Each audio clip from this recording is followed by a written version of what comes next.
வணக்கம். உங்கள் நெல்லை மாவட்டத்திலிருந்து வாசானி போட்ட ஒரு விழிப்புணர்வு செய்திகளுக்காக. நெருப்பு சுடும் என்பது அறிவு. நமக்கு நன்றாகவே தெரியும்.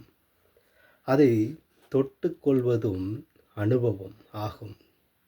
ஆகவே நெருப்பு சுடும் என்பது நமக்கு தெரியும் அல்லவா? இனி நெருப்பை தொடக்கூடாது என்று உணர்வது நம் ஞானம்.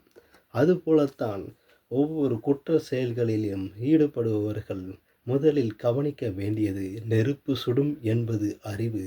அதே மாதிரி குற்றம் செய்தால் நமக்கு தண்டனை கிடைக்கும் என்பதுதான் இந்த அறிவு. ஆகவே நெருப்பை தொட்டால் சுடும், தீயதை சொட்டால் கம்பி எண்ணுவார்கள். அந்த அளவுக்கு இந்த விழிப்புணர்வு இருக்கும். ஆகவே தவறு செய்வதற்கு முன்னகுட்டி நாம் மனசாட்சிக்கு துரோகம் இல்லாமல் ஒவ்வொரு காரியத்திலையும் தீவிரமாக இறங்க வேண்டும். ஆக நல்லவர்களாக மனிதர்களாக வாழுங்கள், ஆரோக்கியமாக வாழுங்கள், நன்மையை செய்யுங்கள். ஆகவே ஒரு சந்தோஷம் அதில் கிடைக்கும். அந்த சந்தோஷம் நீண்ட நாள் பயணம் நம்மளை மட்டுமல்ல, நம்ம கூட இருக்கிறவங்க, நம்ம கூட பிறந்தவங்க, நம்மளை சுற்றி இருக்கிறவங்க எல்லாருமே கவனிப்பாங்க. இந்த நாடே திருந்தும். அந்த அளவுக்கு நாம் குற்ற செயல்களில் தொடர்ந்து செய்ய செய்ய குற்ற உணர்வுகள் கூடிக்கிட்டே போய்கிட்டே இருக்கும். கடைசி ஒரு காலத்தில் நம்ம சிந்திப்போம், ஏன்டா அந்த தவறை செஞ்சோம், ஏன்டா இப்படி செஞ்சு இப்படி சீரழிதோம் அப்படிங்கிற இதை நம்முடைய மனசு குத்திக்கிட்டே இருக்கும். அதனால் ஒவ்வொரு செயல்களையும் செய்யும்போது சிந்தித்து சிந்தித்து செயல்பட வேண்டும். ஏன் இதை சொல்கிறேன் என்றால், அனுபவ ரீதி அல்ல, புத்தகத்தின் ரீதியாக சொல்கிறேன். நடக்கின்ற வாழ்க்கையை பொறுத்து சொல்கிறேன். ஆகவே சுயநலம் வேண்டும், அத்துடன் மனிதாபிமானமும் வேண்டும். ஒரு திரைப்படத்தை பார்க்கும்போது அங்கே நமக்கு நம்மளை அறியாத ஒரு கண்ணீர் வருகிறது என்றால் ஏன் வருகிறது? அது மனசை தொடக்கூடிய அளவுக்கு ஒரு கதை ஸ்டோரி இருக்கிறது. அதே போல் அந்த ஈரத்தோட நம் மனதும் சமுதாயத்தில் வாழும்போது இருக்க வேண்டும்.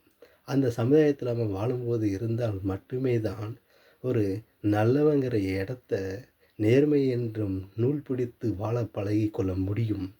ஆகவே எல்லாரையும் குற்றம் சொல்வதற்காக இந்த விழிப்புணர்வு அல்ல. எல்லோரும் வாழ வேண்டும், நீடூடி வாழ வேண்டும், நல்லபடியாக வாழ வேண்டும், நேர்மையாக வாழ வேண்டும். நேர்மை, கண்ணியம், கட்டுப்பாடு எதற்கு இது வந்தது? அப்படி என்று பார்த்தால் எல்லாருமே நல்லவர்களாகத்தான் பிறக்கிறார்கள். சந்தர்ப்ப சூழ்நிலை காரணத்தினால் ஒவ்வொருவரும் ஒவ்வொரு தேடுதலுக்கு ஆளாகிறார்கள். ஆகவே அதையெல்லாம் விட்டு கிடைத்தது போதும் என்ற பொருள் வேண்டும், மனது வேண்டும். அந்த கிடைத்தது போதும் அந்த வட்டத்துக்குள் வாழ்ந்தால் மட்டுமே நாம் நிம்மதி, சந்தோஷம் எல்லாமே அடைய முடியும். உதாரணம், பணம்.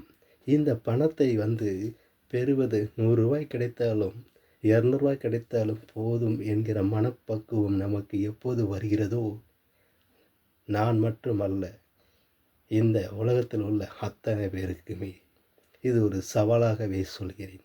ஆகவே பணம் 10ம் செய்யும் என்பார்கள். ஆனால் பாசம் அளவே இல்லை, அந்த அளவுக்கு இருக்குது. ஆக மனிதரை மனிதன் நேசியுங்கள்.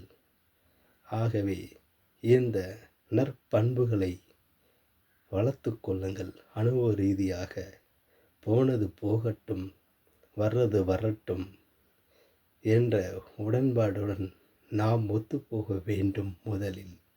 ஆகவே நெல்லை மாவட்டத்திலிருந்து வாசானி போட்டர் சார்பாக எனது இந்த விழிப்புணர்வுகளை வைக்கிறேன். நன்றி, வணக்கம். எல்லோரும் வாழ்வோம், நல்லபடியாக வாழ்வோம்.